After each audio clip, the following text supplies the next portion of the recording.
Pourquoi t'épuises-tu à pousser des portes que Dieu n'a jamais voulu que tu ouvres? Pourquoi luttes-tu contre des silences qui, en réalité, protègent ton avenir? Il existe une révélation que peu acceptent. Ce n'est pas toujours l'effort qui ouvre le chemin, mais l'abandon confiant entre les mains de celui qui voit plus loin que toi. Tu crois devoir forcer, insister, convaincre, retenir, accélérer. Pourtant, plus tu forces, plus tu t'éloignes de la direction divine. Aujourd'hui, une révélation va redresser ta perspective et réordonner ton cœur. Si ce message parle déjà à ton esprit, aime cette vidéo comme un acte de foi, abonne-toi pour recevoir chaque révélation destinée à fortifier ton chemin et écris en commentaire « Je choisis de laisser Dieu agir » ou laisse simplement monter la prière qui habite ton âme. Car ce que tu vas comprendre dépasse une simple motivation. C'est une révélation progressive qui transformera ta manière d'attendre, d'aimer et de décider. Ne pars pas maintenant car chaque mot prépare une clé que tu n'as encore jamais entendue de cette manière.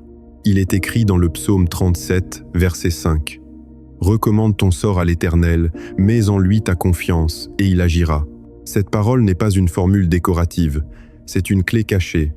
Derrière cette instruction se trouve une révélation qui défie notre instinct naturel. Recommander, ce n'est pas simplement parler à Dieu de ses problèmes, c'est déposer le poids réel de sa destinée entre ses mains.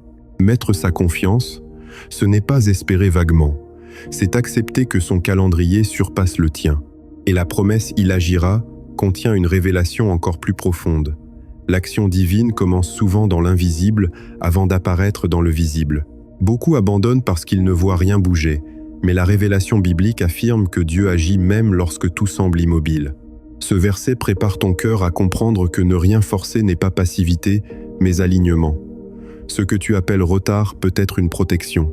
Ce que tu appelles silence peut être une préparation. La révélation s'ouvre progressivement, et elle va te conduire vers une compréhension plus haute de la confiance absolue. La révélation ne commence pas par une réponse, mais par une question intérieure. Pourquoi as-tu tant besoin de contrôler? Avant d'entrer dans la première révélation, il faut comprendre que forcer est souvent une réaction à la peur. Peur de perdre, peur d'attendre, peur d'être oublié. Cette introduction aux révélations prépare ton esprit à reconnaître que le combat n'est pas extérieur, il est intérieur. Lorsque tu forces une relation, une opportunité ou une direction, tu déclares inconsciemment que Dieu ne va pas agir assez vite. Cette révélation initiale est un miroir. Elle ne condamne pas, elle éclaire. Elle te montre que l'agitation de ton cœur révèle un manque de repos spirituel. Aujourd'hui, la révélation va structurer ta compréhension étape après étape afin que tu passes du contrôle à la confiance, de la tension à la paix, de la pression à l'alignement divin. Première révélation. Forcer une porte que Dieu garde fermée, c'est entrer dans une saison qui ne t'appartient pas. Cette révélation affirme que toute fermeture n'est pas un rejet, mais une direction. Tu interprètes le refus comme un échec, alors qu'il s'agit souvent d'une protection invisible. Lorsque tu insistes malgré les signaux répétés, tu te places en opposition avec une sagesse supérieure. La première révélation te révèle que certaines choses ne cèdent pas parce qu'elles ne sont pas pour toi. Le silence de Dieu n'est pas indifférence, c'est stratégie. Il agite au-delà de ton champ de vision. Forcer signifie vouloir récolter avant que la terre soit prête. Cette révélation transforme ton impatience en discernement. Elle t'apprend que l'obstacle peut être un rempart contre un futur déséquilibré. Lorsque tu acceptes cette vérité, ton cœur cesse de lutter et commence à écouter. Écris en commentaire « Je refuse de forcer ce que Dieu ferme », comme un acte de repositionnement intérieur. Car la révélation ne libère que celui qui accepte d'abandonner le contrôle. Deuxième révélation. Ce que tu forces te coûtera toujours plus que ce que Dieu prépare. Cette révélation expose une loi spirituelle que beaucoup ignorent. Lorsque tu t'obstines à maintenir une situation, une relation ou un projet par ta seule énergie, tu dépenses une force que tu n'étais pas destiné à sacrifier. Dieu ne bénit pas ce qui naît de la pression, il soutient ce qui naît de l'obéissance.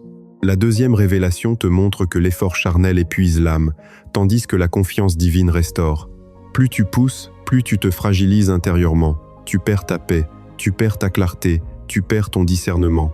Cette révélation te révèle que la paix est le baromètre de la volonté divine. Si une décision te vide constamment, interroge sa source. Lorsque Dieu ouvre une porte, elle ne te brise pas pour entrer. Elle s'ouvre dans un timing qui ne détruit pas ton équilibre. La deuxième révélation t'invite à mesurer le coût invisible de tes insistances. Dieu ne te demande pas d'abandonner tes responsabilités, mais d'abandonner la pression illégitime. Cette révélation transforme ta fatigue en lucidité. Elle t'apprend que le vrai progrès ne s'obtient pas en forçant, mais en s'alignant. Troisième révélation. L'impatience est souvent le masque d'un manque de foi. Cette révélation pénètre au cœur de ton agitation. Lorsque tu ne supportes plus l'attente, ce n'est pas seulement parce que tu désires une réponse, c'est parce que tu crains que Dieu ne se souvienne pas de toi. La troisième révélation expose cette pensée silencieuse: si je n'agis pas, rien ne bougera. Pourtant, la foi authentique accepte l'invisible avant le visible. Forcer, c'est vouloir des preuves immédiates. Faire confiance, c'est accepter le processus. Cette révélation t'enseigne que l'attente n'est pas une perte de temps, mais un espace de transformation intérieure. Dieu travaille d'abord en toi avant de travailler pour toi. Si tu obtiens ce que tu veux sans être prêt, la bénédiction deviendra un poids. La troisième révélation change ta perception du délai. Ce que tu appelles retard peut être une maturation nécessaire. Lorsque tu cesses de forcer, tu découvres que l'attente affine ton caractère, purifie tes intentions et renforce ta dépendance spirituelle. Ainsi, la révélation devient un pont entre ton désir et la sagesse divine. Quatrième révélation. Lorsque Dieu ferme une porte, il protège ton avenir contre une version incomplète de toi-même. Cette révélation te libère d'une interprétation erronée des refus. Tu as pleuré certaines pertes sans comprendre qu'elles étaient des sauvetages déguisés. La quatrième révélation t'enseigne que tout ce qui s'éloigne n'est pas une malédiction. Certaines séparations empêchent des blessures plus profondes. Certaines attentes prolongées empêchent des décisions précipitées. Dieu voit la fin dès le commencement, et sa fermeture est parfois un acte de miséricorde. Cette révélation t'invite à relire ton passé avec un regard nouveau. Les occasions manquées ont façonné ta solidité. Les refus ont sculpté ta maturité. Écris en commentaire « Je fais confiance aux portes fermées » afin d'ancrer cette vérité dans ton esprit. La révélation ne supprime pas la douleur, mais elle lui donne un sens. Et lorsque le sens apparaît, la résistance disparaît. Cinquième révélation. Ce que Dieu prépare ne nécessite pas manipulation, mais préparation intérieure. Cette révélation corrige une illusion fréquente. Tu crois que pour obtenir, il faut convaincre, insister, ajuster les circonstances à ta volonté. Pourtant, la cinquième révélation affirme que la bénédiction authentique n'a pas besoin d'être poursuivie avec agitation. Elle s'accorde avec ton identité lorsque ton cœur est aligné. Si une chose exige que tu compromises tes valeurs pour la conserver, elle ne vient pas de Dieu. Cette révélation t'enseigne que la préparation invisible est plus importante que l'opportunité visible. Dieu façonne ton caractère pendant que tu crois perdre du temps.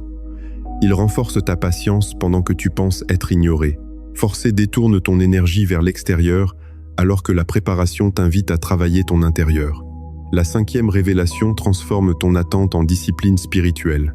Elle te montre que lorsque tu es prêt, ce qui t'est destiné s'approche sans violence, sans pression excessive, sans perte de paix.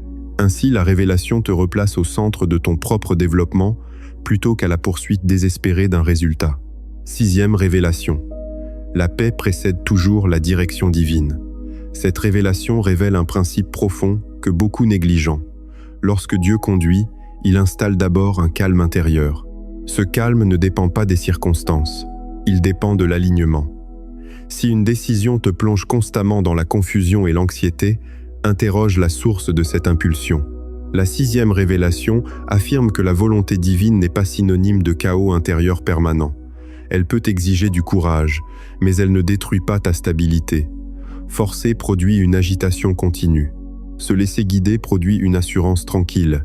Cette révélation t'apprend à discerner la voie de Dieu à travers la paix durable. Plus tu insistes, plus la paix s'éloigne. Plus tu te reposes en lui, plus la clarté s'installe. La sixième révélation t'invite à faire de la paix ton indicateur principal.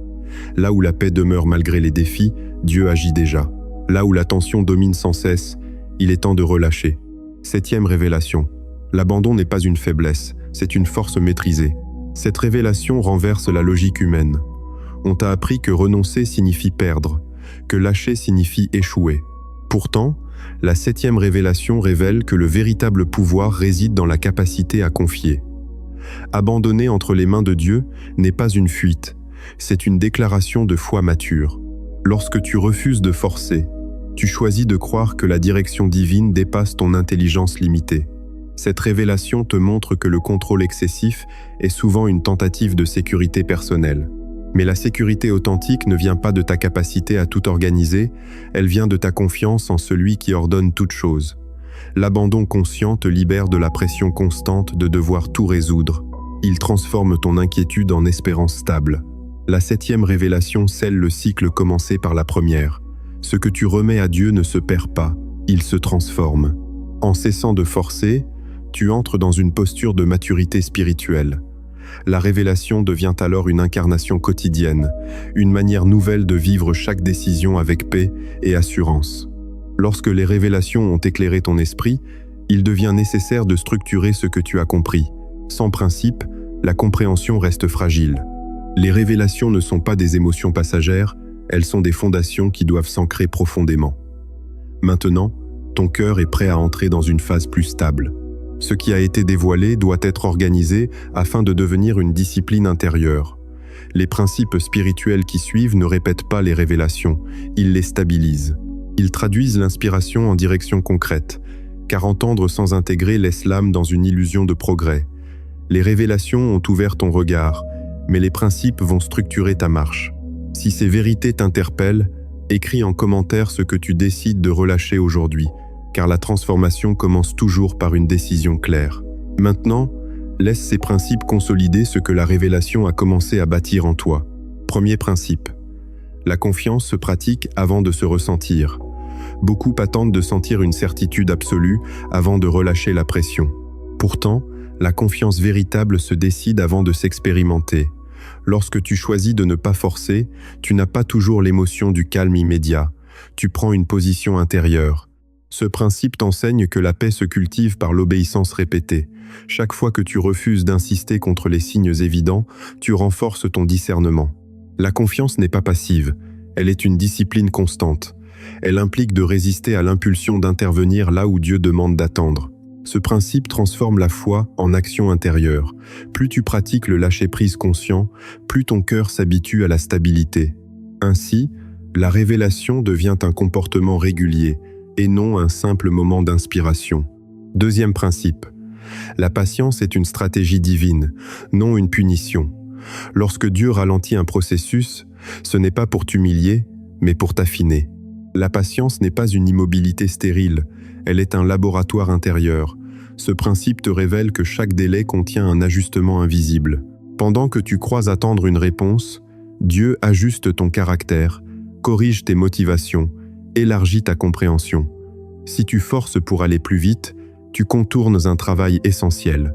La patience développe une force que l'empressement ne peut produire. Elle t'apprend à respirer au milieu de l'incertitude. Elle t'entraîne à garder la paix quand rien ne bouge extérieurement. Ce principe transforme ton regard sur le temps. Le calendrier divin ne cherche pas à te frustrer, il cherche à te rendre prêt. Lorsque tu acceptes ce rythme supérieur, ton agitation diminue et ta maturité augmente. La révélation que tu as reçue s'enracine alors dans une endurance nouvelle, stable et consciente. Troisième principe. La paix est un indicateur plus fiable que la pression. Si une décision t'oppresse continuellement, examine sa source. Dieu peut demander du courage, mais il n'impose pas une confusion constante. Ce principe t'invite à faire de la paix ton critère principal. Lorsque tu refuses de forcer, tu crées un espace où la paix peut s'installer. Et là où la paix demeure, même au milieu des défis, il y a un alignement profond. La pression permanente est souvent le signe d'une volonté personnelle qui insiste. La paix durable est le signe d'une direction validée intérieurement. Ce principe t'encourage à observer ton état intérieur avec honnêteté.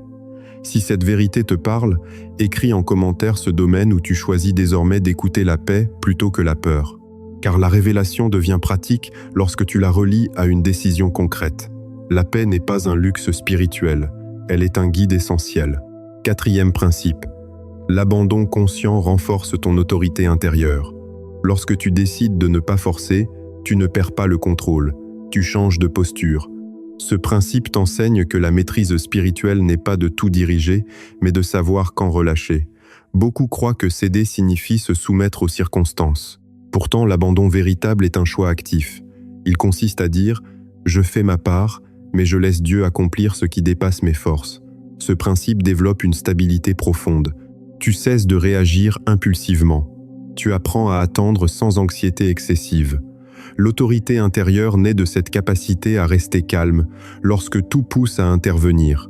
Ainsi, la révélation que tu as reçue se transforme en maturité visible. Tu deviens moins influencé par l'urgence extérieure, plus ancré dans la certitude intérieure. L'abandon n'est pas une fuite, il est un alignement stratégique. 5e principe. Ce qui vient de Dieu s'accorde avec ton intégrité. Lorsque tu dois mentir, manipuler ou compromettre tes valeurs pour maintenir quelque chose, interroge la source. Ce principe affirme que la bénédiction divine ne t'oblige pas à trahir ton identité. Forcer entraîne souvent des concessions invisibles. Tu ajustes tes standards pour conserver ce que tu crains de perdre. Mais ce qui est destiné à toi respectera ta cohérence intérieure. La pression pousse à l'incohérence. L'alignement produit la clarté. Ce principe te rappelle que ton caractère vaut plus que toute opportunité temporaire. Lorsque tu choisis de rester fidèle à tes convictions, même si cela signifie laisser partir, tu protèges ton avenir. La révélation s'incarne alors dans ton éthique quotidienne.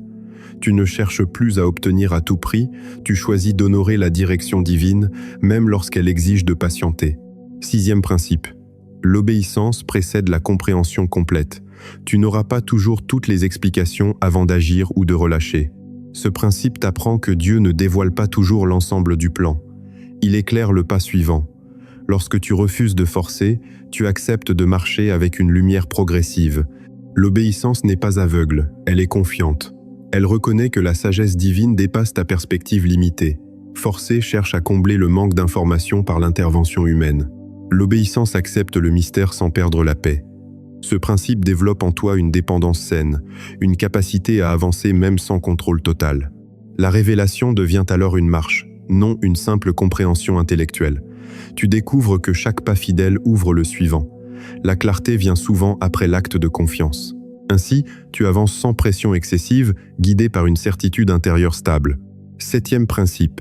La maturité spirituelle transforme l'attente en croissance. Ce principe conclut ce cycle en t'invitant à voir l'attente autrement. Lorsque tu ne forces pas, tu n'es pas immobile, tu es en formation. Chaque délai devient un espace d'expansion intérieure. Tu développes la patience, la sagesse, la maîtrise de toi. La maturité ne se construit pas dans la précipitation, mais dans la constance. Ce principe t'encourage à utiliser l'attente comme un terrain d'entraînement. Au lieu de lutter contre le silence, tu l'explores. Au lieu d'insister sur une porte fermée, tu travailles ton caractère. La révélation s'achève ici comme une invitation à grandir plutôt qu'à précipiter. Lorsque tu acceptes cette posture, tu ne subis plus le temps, tu l'utilises. Et plus tu grandis intérieurement, plus tu deviens capable de recevoir ce que Dieu prépare sans le déformer par l'impatience. Tu as compris, tu as structuré, tu as intégré. Pourtant, comprendre ne suffit pas. Il existe un moment où la connaissance doit devenir mouvement. Les révélations ont éclairé ton esprit, les principes ont stabilisé ta pensée, mais maintenant une étape supplémentaire t'attend. Car tant que la vérité reste théorique, elle ne transforme pas réellement ton quotidien. Il faut passer de la compréhension à l'incarnation. Ce passage est décisif. Il ne s'agit plus seulement d'accepter que tu ne dois pas forcer. Il s'agit d'apprendre concrètement comment vivre cette posture dans tes décisions, dans tes relations, dans tes projets. La foi devient réelle lorsqu'elle s'exprime dans tes choix pratiques. Si tu restes au niveau de l'analyse, tu retourneras facilement à tes anciennes habitudes. Mais si tu acceptes de mettre en application ce que tu as reçu, la révélation deviendra une force vivante en toi. Maintenant, laisse cette vérité descendre dans ta réalité quotidienne. Dans ta vie concrète, ne pas forcer signifie d'abord observer tes réactions. Lorsque quelque chose tarde, examine ton premier réflexe. Est-ce la panique ou la confiance? Apprends à ralentir avant d'agir. Accorde-toi un espace de prière avant toute décision importante. Remets consciemment chaque situation à Dieu, non comme un geste symbolique, mais comme un acte réel.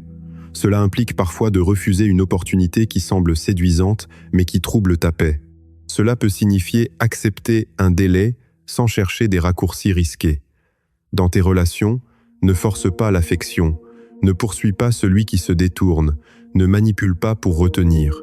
Si Dieu est à l'œuvre, ce qui doit rester restera sans pression excessive. Dans tes projets, travaille avec diligence mais sans anxiété constante. Fais ta part avec excellence. puis relâche le résultat. Cette posture transforme ton quotidien. Elle te libère de l'obsession du contrôle. Chaque fois que l'envie d'insister surgit, rappelle-toi la révélation reçue. Respire, prie, attends. La transformation n'est pas spectaculaire, elle est progressive, mais elle change profondément ton rapport au temps, aux autres et à toi-même. Il y avait un homme qui passait chaque jour devant une grande porte fermée. Il était convaincu que derrière cette porte se trouvait son avenir. Alors il frappait, insistait, poussait, revenait encore. Plus la porte résistait, plus il redoublait d'efforts. Ses mains s'abîmaient, son cœur s'épuisait, mais il refusait d'accepter le silence. Un jour, fatigué de lutter, il s'assit enfin et resta immobile. Pour la première fois, il cessa de forcer. Dans ce silence inattendu, il entendit une voix douce lui dire de se retourner. Derrière lui se trouvait un chemin qu'il n'avait jamais remarqué. Il était ouvert depuis le début, mais son obsession pour la porte fermée l'avait rendu aveugle. Cette parabole révèle une vérité profonde. Lorsque tu fixes ton regard sur ce qui ne s'ouvre pas, tu ignores parfois ce que Dieu a déjà préparé ailleurs. L'insistance excessive peut devenir une distraction. L'homme croyait que son avenir dépendait d'une seule direction. Pourtant, la guidance divine était déjà présente, mais dans une orientation différente. Suivre la voie de Jésus signifie accepter de lâcher certaines portes pour découvrir des chemins inattendus. Ce n'est pas perdre, c'est être redirigé. Lorsque tu arrêtes de forcer, tu retrouves la capacité d'écouter, et c'est dans l'écoute que la direction devient claire. Avant d'entrer dans ces actes, comprends ceci. La transformation ne se limite pas à une compréhension intellectuelle. Elle exige un engagement concret. Les révélations que tu as reçues appellent maintenant une réponse active. Chaque acte qui suit est une décision intérieure traduite en comportement. Ils ne sont pas des rituels mécaniques, mais des repositionnements conscients. En les pratiquant, tu cesses progressivement de forcer et tu apprends à marcher dans la confiance. Ces actes vont solidifier ta posture spirituelle et ancrer la paix dans ton quotidien. Premier acte. Décide consciemment de relâcher une situation précise que tu forces actuellement. Identifie-la clairement dans ton esprit. N'évite pas son nom. Puis, dans un moment de prière sincère, confie-la à Dieu avec des mots simples et vrais. Accepte intérieurement que le résultat ne dépend pas uniquement de toi. Chaque fois que l'envie de reprendre le contrôle surgit, rappelle-toi cette décision initiale. Ce premier acte n'est pas un abandon négligent, c'est un transfert volontaire de responsabilité vers une sagesse supérieure. Répète cette posture autant de fois que nécessaire, jusqu'à ce que ton cœur commence à s'apaiser. Deuxième acte. Établis un temps régulier de silence volontaire. Le silence t'apprend à ne pas réagir immédiatement. Pendant quelques minutes chaque jour, éloigne-toi des sollicitations et observe ton agitation intérieure. Ne cherche pas à la corriger instantanément. Contente-toi de la reconnaître et de la déposer devant Dieu. Ce deuxième acte développe ta capacité à attendre sans panique. Il renforce ton discernement et affaiblit l'impulsion de forcer. Plus tu pratiques ce silence, plus ta paix devient stable et moins les circonstances extérieures te contrôlent. Troisième acte. Remplace l'impulsion par la prière immédiate. Chaque fois que tu ressens l'urgence de forcer une réponse, de convaincre, d'insister ou d'accélérer, arrête-toi volontairement et transforme cette impulsion en prière. Même une phrase courte suffit, mais qu'elle soit sincère. Dis à Dieu exactement ce que tu ressens sans filtrer. Ce troisième acte change la direction de ton énergie. Au lieu de projeter ta tension vers l'extérieur, tu la rediriges vers le ciel. Progressivement, ton esprit apprend à associer la pression non plus à l'action précipitée, mais à la dépendance spirituelle. Ce mécanisme intérieur modifie profondément ta manière de réagir. Quatrième acte. Apprends à discerner les signes de paix avant toute décision importante. Lorsque tu es face à un choix, ne te fie pas uniquement à l'opportunité ou à l'avantage apparent. Observe ton état intérieur. Si la confusion persiste durablement malgré la prière, prends cela comme un signal d'attente. Si une paix stable demeure même dans l'incertitude, avance avec assurance. Ce quatrième acte affine ton discernement. Il t'empêche d'agir sous pression. Écris en commentaire le domaine où tu choisis désormais d'écouter la paix plutôt que l'urgence, afin d'ancrer publiquement cette décision intérieure. La transformation devient plus solide lorsqu'elle est déclarée consciemment. Cinquième acte. Refuse les compromis qui violent ton intégrité pour obtenir un résultat rapide. Lorsque la tentation surgit d'ajuster tes valeurs pour conserver une opportunité ou maintenir une relation, souviens-toi que ce qui vient de Dieu respecte ton identité. Ce 5e acte protège ton caractère. Il t'apprend que perdre quelque chose en restant fidèle vaut mieux que gagner en te trahissant. À long terme, cette fidélité renforce ta stabilité et prépare un terrain sain pour ce qui doit réellement s'ouvrir. 6e acte. Transforme chaque attente en préparation active. Lorsque quelque chose tarde, ne remplis pas ce temps par l'inquiétude. Demande-toi plutôt « Que puis-je développer maintenant ?» Améliore tes compétences, fortifie ton caractère, approfondis ta relation avec Dieu. Ce 6e acte te protège de la stagnation. Il t'enseigne que l'attente n'est pas une suspension de vie, mais une phase de croissance stratégique. Ainsi, au lieu de fixer ton regard sur ce qui ne s'ouvre pas encore, tu deviens prêt pour ce qui s'ouvrira au moment juste. La préparation transforme l'impatience en maturité consciente. 7e acte. Déclare régulièrement ta confiance à haute voix. Les paroles façonnent ton état intérieur. Lorsque le doute apparaît, affirme volontairement que Dieu agit, même si tu ne vois rien. Ce 7e acte renforce ta posture de foi. Il empêche ton esprit de replonger dans le contrôle excessif. En répétant ces déclarations, tu entraînes ton cœur à choisir la confiance plutôt que la peur. Progressivement, cette habitude devient naturelle. Tu réagis moins par pression et davantage par assurance. Ce chemin que tu viens de parcourir n'est pas une simple réflexion, c'est une transformation progressive. Tu as découvert que forcer n'est pas la solution, que l'abandon conscient est une force, que la paix est un indicateur fiable. Chaque révélation, chaque principe, chaque acte t'a conduit vers une posture nouvelle. Maintenant, tu comprends que recommander ton sort à l'Éternel n'est pas une formule abstraite. C'est une manière de vivre. Lorsque tu cesses de forcer, tu entres dans une dynamique de confiance stable. Ton regard change, ta manière de décider évolue. Ton cœur se libère d'une pression inutile. La clarté apparaît là où régnait l'agitation. Ce que tu confies à Dieu n'est pas perdu, il est repositionné. Et plus tu pratiques cette posture, plus tu expérimentes une paix durable. Ce parcours t'a amené à reconnaître que la véritable force ne réside pas dans l'insistance, mais dans la confiance mature. Maintenant, ton âme est prête à entrer dans un moment plus profond. Avant de prier, prépare ton cœur. Ne reste pas spectateur de ces paroles. Entre intérieurement dans une posture d'abandon sincère.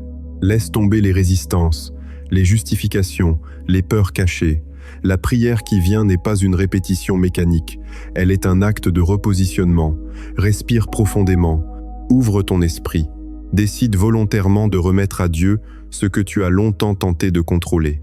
Maintenant, approche-toi avec humilité et confiance. Père éternel, je viens devant toi avec un cœur qui a souvent voulu tout diriger. Je reconnais mes efforts excessifs, mes insistances, mes tentatives de forcer des portes qui restaient fermées. Aujourd'hui, je choisis de recommander mon sort entre tes mains. Je dépose devant toi mes projets, mes relations, mes attentes, mes inquiétudes. Apprends-moi à faire confiance même lorsque je ne comprends pas. Enseigne-moi à discerner ta paix au milieu du silence. Fortifie ma foi lorsque l'impatience tente de me dominer. Donne-moi la sagesse de reconnaître les portes que tu fermes pour ma protection. Délivre-moi de la peur de manquer ce qui ne m'est pas destiné. Remplis mon cœur d'une assurance stable qui ne dépend pas des circonstances visibles. Que ta direction éclaire chacun de mes pas. Lorsque le doute surgit, rappelle-moi que tu agis même dans l'invisible. Aide-moi à renoncer aux compromis qui menacent mon intégrité. Façonne en moi un caractère patient et confiant. Que mon attente devienne un lieu de croissance. Que mon silence devienne un espace d'écoute. Que mes décisions soient guidées par ta paix et non par la pression. Je te confie mes désirs les plus profonds. Transforme-les si nécessaire pour qu'ils s'alignent avec ta volonté. Donne-moi la force de relâcher ce qui ne vient pas de toi. Installe en moi une tranquillité durable, que je marche chaque jour avec assurance, sans forcer, sans manipuler, sans m'agiter inutilement. Apprends-moi à reconnaître le moment d'avancer et le moment d'attendre. Que ma vie reflète la confiance en ta souveraineté. Je te remercie pour les portes fermées qui m'ont protégé, pour les délais qui m'ont formé, pour les silences qui m'ont appris à écouter. Aujourd'hui, je choisis la foi plutôt que la peur. Je choisis l'abandon plutôt que le contrôle. Je choisis la paix plutôt que la pression. Guide-moi, soutiens-moi, transforme-moi. Que ma confiance en toi devienne ma force quotidienne. Amen.